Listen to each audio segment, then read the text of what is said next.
When life feels chaotic, when everything starts to blur, sometimes what we really need isn't a fix, it's a feeling.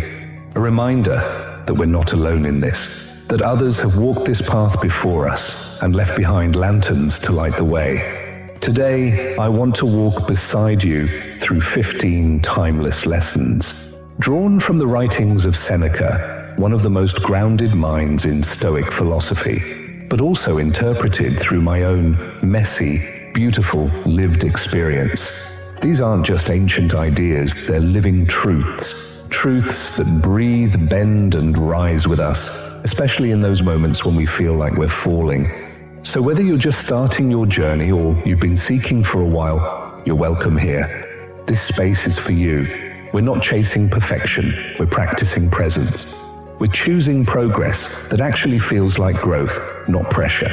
So come with me, not as a follower, but as a fellow traveler. Let's rediscover what it means to live with strength, with softness, and with a purpose that doesn't need to scream, because it's felt in the quiet. Together, let's shine a little light on what really matters. Let's listen in to Seneca, to stillness, to the part of you that's been quietly waiting to remember who you are. Let's get started. Coming in at number 15 of this saucy Stoicism countdown, Número 15. Practicin Gratitude. Gratitude isn't always front and center in Stoic texts, but if you listen closely, it's there, quiet and steady, like a heartbeat beneath the philosophy. At the core of a well-lived life is appreciation, not just for the good moments, but even the difficult ones. Gratitude gently rewires your mind. It shifts your lens from "I don't have enough" to "Wow, I already have so much," not in a fake Pinterest quote way, but in a real, grounded, peaceful way. Gratitude turns what we have into enough, simple but powerful, life-changing even. So maybe today, just pause, appreciate something, anything, a deep breath, a hard-earned lesson, a warm cup of tea, that moment of gratitude. It fills your spirit with light.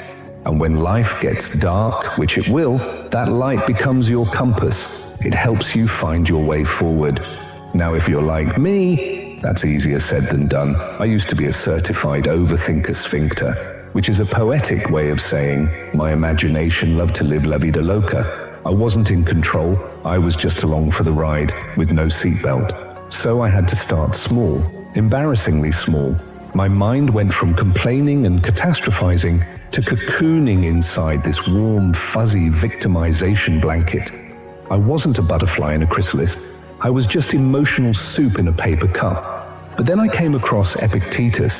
He said, "He is a wise man who does not grieve for the things which he has not, but rejoices for those which he has." And that changed something, because I had so many expectations, so much craving for external validation. I didn't realize that gratitude was the reset button. Instead of going cuckoo for Cocoa Puffs, I went goo-goo for gratefulness. It was my first honest win. Softer, gentler, way less sugary.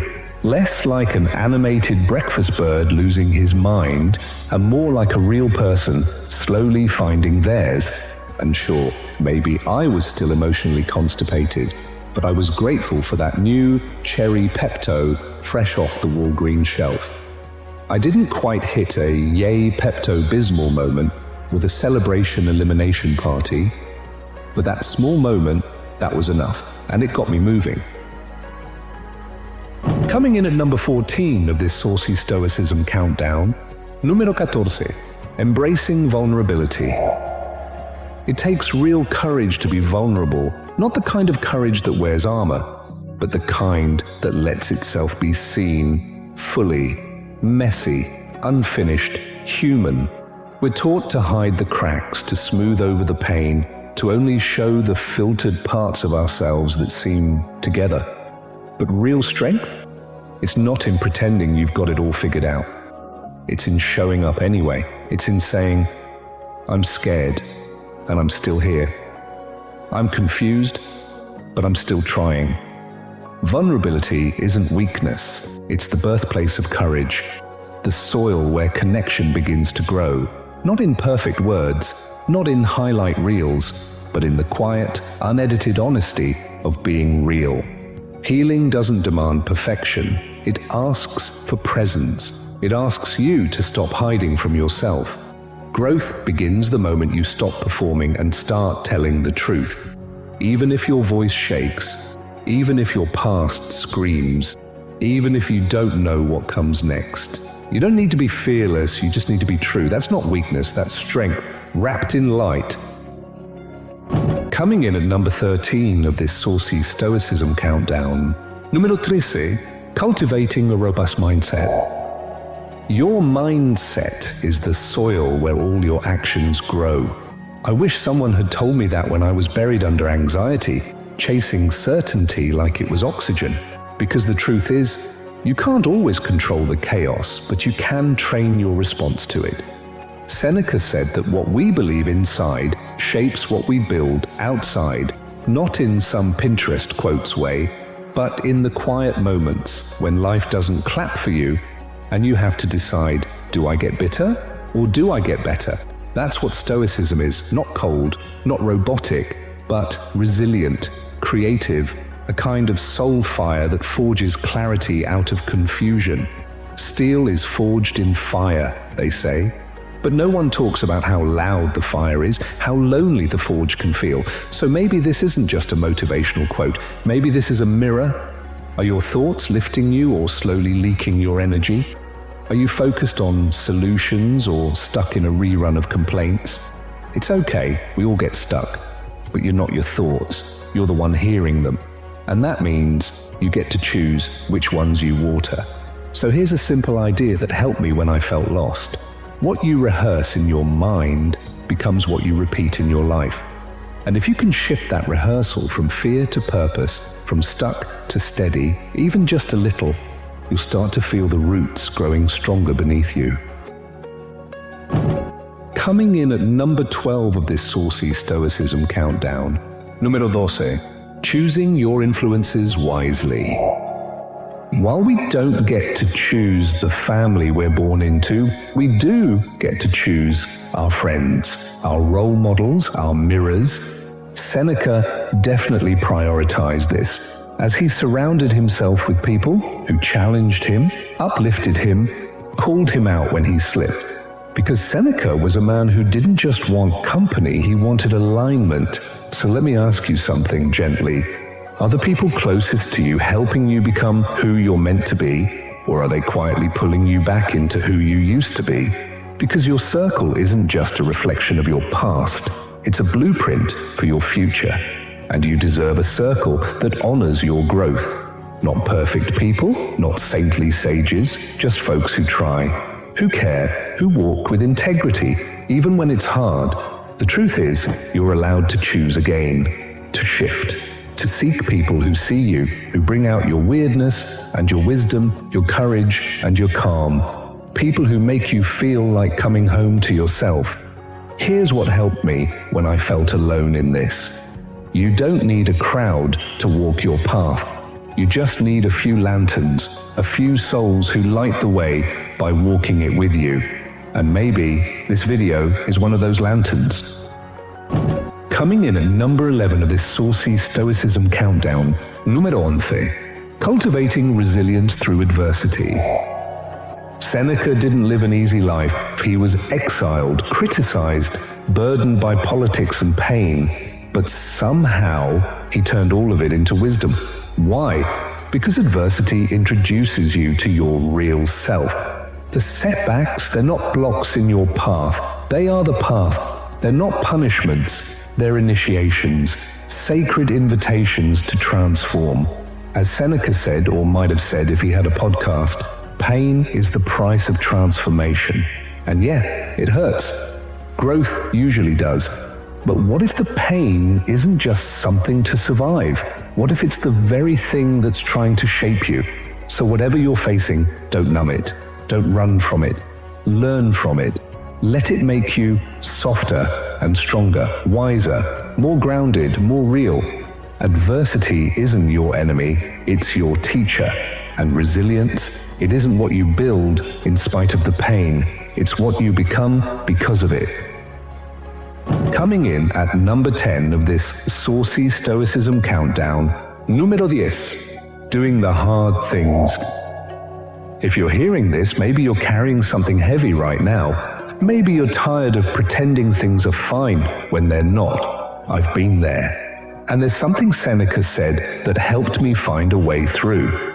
Greatness isn't handed out, it's earned through rigor. He wasn't just talking about lifting weights or climbing mountains. He was talking about the quiet, brutal workouts of the soul, the kind you don't post about, like showing up for yourself when you'd rather disappear, or having a hard conversation instead of swallowing your truth again, or sitting with an emotion that scares you instead of numbing it.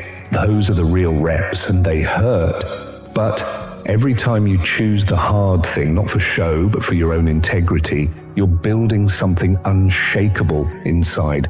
Call it character, call it depth, call it the beginning of peace. So no, don't run from the hard, run toward it. That's where the light breaks in. And if you needed to hear this today, I'm glad you're here. You're not alone. Keep walking with me. Coming in at number 9 of this saucy Stoicism countdown, número 9, saying yes to what matters. Let me ask you something. When was the last time you said yes and really meant it? Not out of guilt, not because you were scared to disappoint, not because the world was pulling at you from 10 directions. I mean a sacred yes, one that felt like coming home. Because in a world buzzing with noise and shiny distractions, learning to say yes to what actually matters, it's not just productivity, it's spiritual discipline. See, every yes you give is a little piece of your life. It's a doorway, and every time you walk through it, you leave something behind. So when you say yes to staying up late doom scrolling, you're also saying no to feeling clear and rested tomorrow. When you say yes to people pleasing, you're saying no to your own boundaries. When you say yes to being constantly busy, you might be saying no to your own soul. I'm not saying this to guilt trip you. Hell nah. I've just wasted too much time in my life saying yes to all the wrong things, so I get it. But what helped me was realizing that I could start over, today, with just one decision. Choose the essential. Let the rest go. What actually matters to you? What feels like peace in your body? What values do you want to live by? Not just dream about. Because the truth is, the quality of your life is shaped by the quality of what you choose to say yes to. So I hope today you say yes to something small but sacred, something that feeds you, that returns you to yourself, that whispers, this is the way. And if this helped you feel a little less lost, I'm really glad. We're figuring it out together. Coming in at number 8 of this saucy Stoicism countdown, número 8, practicing the art of reflection. You ever just stop? I mean really stop, like pause the scroll, close the mental tabs and actually ask, how am I really? Seneca did. He treated self-reflection like a sacred ritual. Not some checkbox or productivity hack, but a quiet place where he could meet himself, honestly. Every night he looked back, his thoughts, his choices, his growth, or lack of it, not to shame himself, but to understand himself, to see where he'd wandered off from who he wanted to be, and gently, without drama, walk himself back home. Do you ever do that? Not for guilt, not for gold stars, but just to ask, is this the direction I want my life to go? Self-reflection isn't just thinking, it's listening to the patterns that keep hurting you, to the quiet wins you never celebrated, to the part of you that still believes you're meant for something more. It's how you realign with your soul. Make it a habit, even just 5 minutes. No journal aesthetic required. Just you and a mirror made of time. Because reflection, real, honest reflection, it shows you who you're becoming. And if that person isn't who you hoped for, good news, you can always shift. Right now, tonight, or even right after this video. Coming in at number 7 of this saucy Stoicism countdown, número 7. Making others better. If you're feeling a little lost right now, like you're not sure where you're going or if you're even doing life right, I just want to say, you're not alone. I've been there. Honestly, I still go there sometimes. And something that helped me, a small lantern in the dark, was remembering what Seneca once taught. Life isn't just about your own success. It's about lifting others too. Now I know that might sound like something you'd read on a gym poster with an eagle in the background, but sit with it for a second. Are you climbing so fast you forgot to look back? Or maybe you've been so focused on surviving, you forgot how healing it is to encourage someone else. You don't need to be perfect to be a light, you just need to care. Be the one who texts first, be the one who cheers when others win, be the quiet encouragement in someone's storm. Because when you help others grow, you grow too. And that's how real legacies are built. Not by climbing the mountain alone, but by becoming the kind of person who brings others with them. So maybe today, you become a source of that. A source of support, a source of soft wisdom, a source of light. If this helped you feel a little less lost, I'm glad. We're not meant to do this alone. Coming in at number 6 of this saucy Stoicism countdown, número 6, embracing continuous learning. Here's another question to help spark more insights. It's asking you, are you still learning?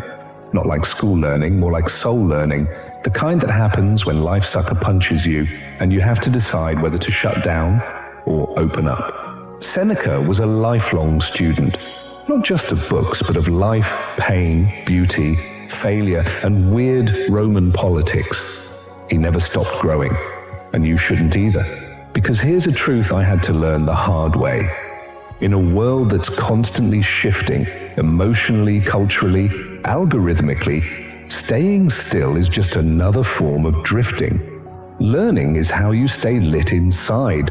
Stretching your mind isn't about being smart, it's about staying alive, awake, tender, capable of love even when the world feels unloving. So read the book, ask the scary question, watch the anime and cry at the part you didn't expect to cry at. Let life teach you in whatever language it speaks, whether it's from a heartbreak, a weird coincidence, or some guy named Seneca telling you to get it together. Keep learning.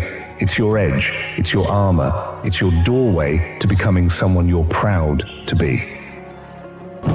Coming in at number 5 on this saucy Stoicism countdown, número 5, being a master of yourself. I used to think self-mastery was about control, controlling my thoughts, controlling my emotions, controlling every single outcome, like I was trying to win some invisible game. But over time I realized that was just fear in disguise, the kind of self-mastery Seneca talked about.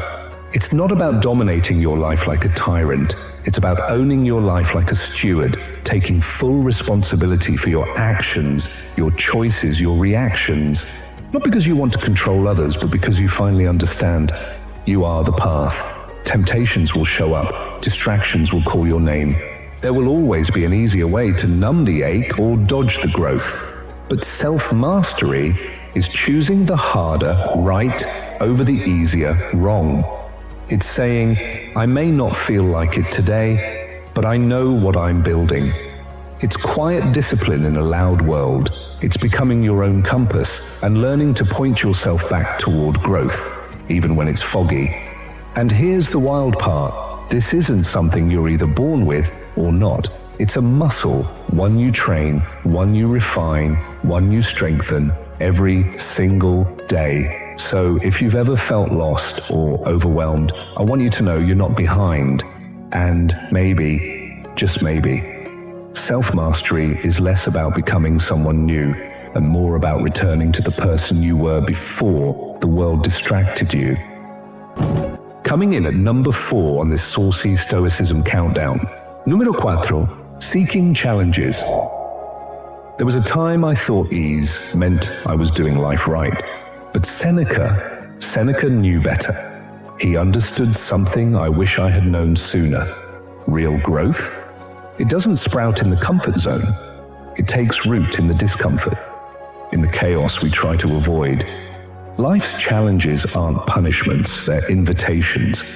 Each one says, come meet the part of yourself you haven't discovered yet. So think about that one thing you've been avoiding, not to shame yourself, but to get curious. Maybe it's that project you've been quietly dreading, that conversation you keep postponing, that dream you shelved a long time ago because it scared you.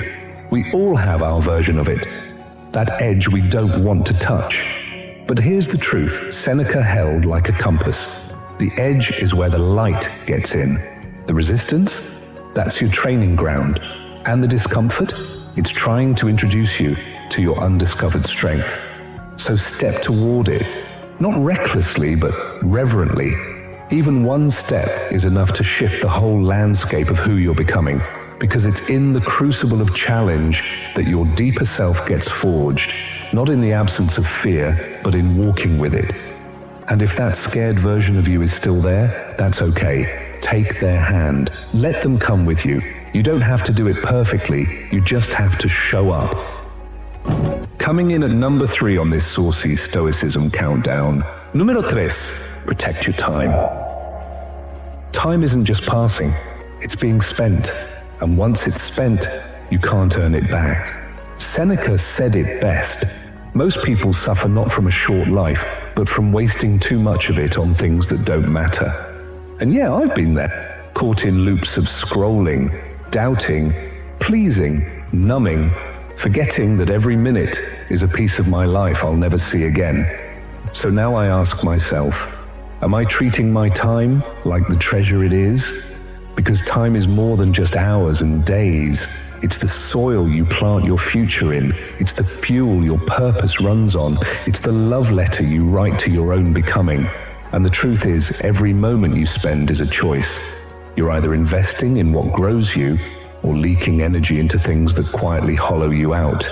So be gentle with yourself, but be ruthless with your time. Not because you're behind, but because you're worthy of a life that feels like yours. Coming in at number 2 on this saucy Stoicism countdown, Numero 2, living in alignment with your values. There was a time I felt like I was drifting. I didn't know what I believed in. Not really. And that kind of confusion, it wears on the soul. You start chasing things you don't even want, saying yes to stuff that drains you, and slowly you forget what it feels like to be you. Seneca, he lived by one guiding principle: integrity. He believed in walking in alignment with your deepest values, not what's trending, not what's easy, but what's true, even when nobody's watching, even when it costs you something. So let me ask you what I once had to ask myself: what do you stand for? What really truly matters to you when it's just you and your soul in a quiet room? Let those answers become your compass, because when your actions start matching your beliefs, something powerful happens. Life gets clearer, decisions get simpler, and your heart, it stops whispering that something's missing because you're finally listening. Live with integrity, not perfection, not performance, but alignment, and fulfillment will follow like a shadow in the sun. And finally, coming in at number 1 on this saucy Stoicism countdown, Numero 1, focus on your response. Life doesn't always come at us gently. Sometimes it shows up like a storm we didn't see coming. And in those moments, it's easy to freeze, to break, to wonder if we're even strong enough to keep going.